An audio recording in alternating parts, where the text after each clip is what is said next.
আসসালামু আলাইকুম। আশা করি মহান আল্লাহ তাআলার অশেষ মেহেরবানি এবং দয়ায় আপনারা সবাই ভালো আছেন। আমরাও আলহামদুলিল্লাহ ভালো আছি। তো নতুন আরেকটি ভিডিওতে আপনাদের সবাইকে ওয়েলকাম করছি।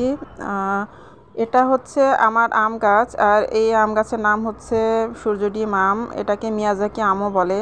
এটা একটা জাপানিজ আম। আর এই আম এটা হচ্ছে আম্রপালি আম। এই আম গাছে মাশাআল্লাহ অনেক আম এসেছে। আর এটা হচ্ছে আমাদের বাড়িওয়ালাদের আম গাছ। তো দুইটা আম গাছে দেখতে পাচ্ছেন যে খুবই সুন্দর আম এসেছে। আর এই আমগুলো খেতে খুবই মিষ্টি হয়। তো যথারীতি আজকের ভিডিওটাও আমি আমার ছাদ বাগান থেকে স্টার্ট করেছি। তো এই যে গাছগুলো দেখতে পাচ্ছেন এগুলো আমাদের বাড়িওয়ালাদের গাছ। ওনাদেরও অনেক গাছের শখ আছে, তো ওনারা এই যে গাছগুলো লাগিয়েছেন। তো আসলে ছাদে গাছপালা না থাকলে ভালো লাগে না। ছাদে যখন আসা হয় তখন গাছপালা দেখলে মনটাই ভালো হয়ে যায়। তো এই যে আমি এখন ছাদ থেকে বাসায় চলে এসেছি, এসে রান্না বান্না করে নিয়েছি। আজকে আমার বাসায় গেস্ট আসবে। গেস্ট বলতে আমার ভাগ্নি আসবে। তো ওর জন্যই কিছু হালকা পাতলা রান্নাবাড়া করে নিয়েছি। খুব বেশি কিছু করা হয়নি। এই তো পোলাও, সালাদ, তারপর সাদা ভাত, আর এই যে চিকেন রোস্ট, তারপর বড় মাছ ভুনা করেছি, বেগুন ভাজা, এই যে বেগুন ভাজা, তারপর এই যে ইলিশ মাছ ভাজা, এই যে বড় মাছ ভুনা করেছি, রুই মাছ, আর এদিকে আছে গরুর মাংস ভুনা।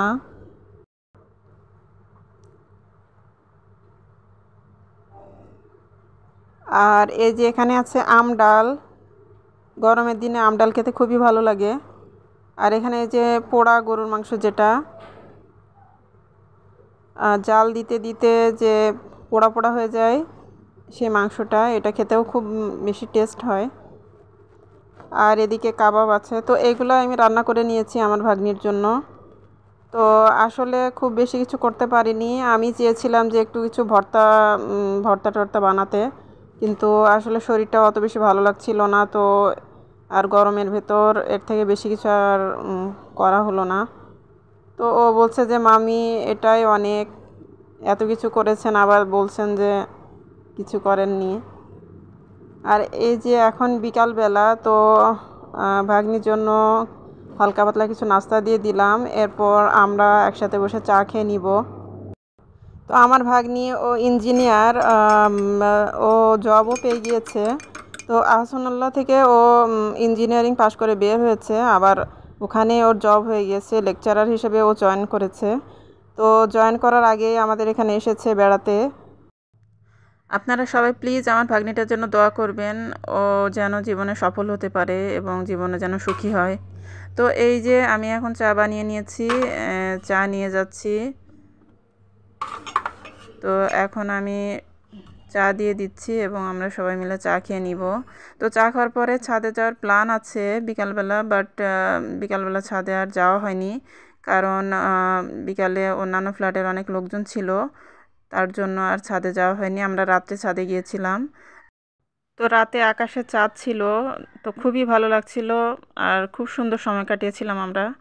তো আমার ভাগ্নি তো রাতে চলে গিয়েছিল, ওকে অনেক বলেছিলাম যে কয়েকটা দিন থেকে যাও, বাট ও বলছে যে না মামি, এখন থাকা সম্ভব হবে না, পারলে পরে আবার আসবে। তো ও তো রাত্রে চলে গিয়েছে, ওর মামা ওকে বাসায় নামিয়ে দিয়ে এসেছে। আর এই যে পরদিন সকালবেলা আমি আমার কিচেনের সব কাজকর্ম গুছিয়ে নিয়েছি। এই যে আমার ওয়াটার ফিল্টার, এটা হচ্ছে আমার পানির লাইনের সাথে অ্যাডজাস্ট করা। তো এটার জন্য আমার খুবই সুবিধা হয়, পানি ফোটানোর আর ঝামেলা নেই, জাস্ট বোতল দিয়ে ভরে নিলেই হয়ে যায়। তো এই যে আমি আমার ঘরবাড়ি সব গুছিয়ে নিয়েছি। এখন আমি দুপুরের জন্য রান্না বসিয়ে দিব। তো এই যে আমি ঝিঙ্গা রান্না করব, ঝিঙ্গা দিয়ে ইলিশ মাছের মাথা দিয়ে রান্না করব, আর ভেন্ডি ভাজি করব, আর ডাল রান্না করব, আর গতকালকের গরুর মাংস তো আছেই। তো এগুলো দিয়ে আমাদের আজকে দুপুরের খাবার হয়ে যাবে। তো এই তো আমি এখন, আর এই যে সাজনা ডাঁটা দিয়ে ডাল রান্না করব। তো এই যে আমি এখন রান্নাটা বসিয়ে দিচ্ছি। তো এই যে সব কিছু কেটে কুটে গুছিয়ে নিয়েছি, এখন আমি রান্নাটা বসিয়ে দিব। এই যে প্রথমে চুলায় কড়াই বসিয়ে দিয়েছি, কড়াইতে তেল দিয়ে দিয়েছি। তেলটা গরম হয়ে গিয়েছে, এখন আমি পেঁয়াজ কুচি দিয়ে দিলাম। তো পেঁয়াজ কুচিটা একটু নাড়াচাড়া করে হালকা ভেজে নিয়ে এর মধ্যে কাঁচামরিচ দিয়ে দিচ্ছি।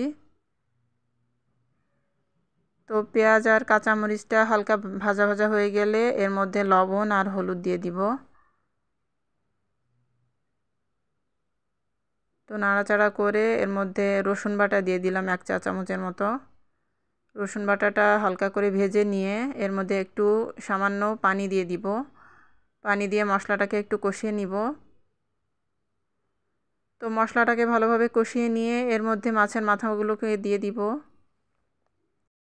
তো মাছের মাথাগুলো একটু কষিয়ে নিব, আর এই যে এখন নাড়াচাড়া দিয়ে ঢাকনা দিয়ে ঢেকে দিব। তো এই যে কষানো হয়ে গিয়েছে, এর মধ্যে এখন ঝিঙ্গাগুলো দিয়ে দিব।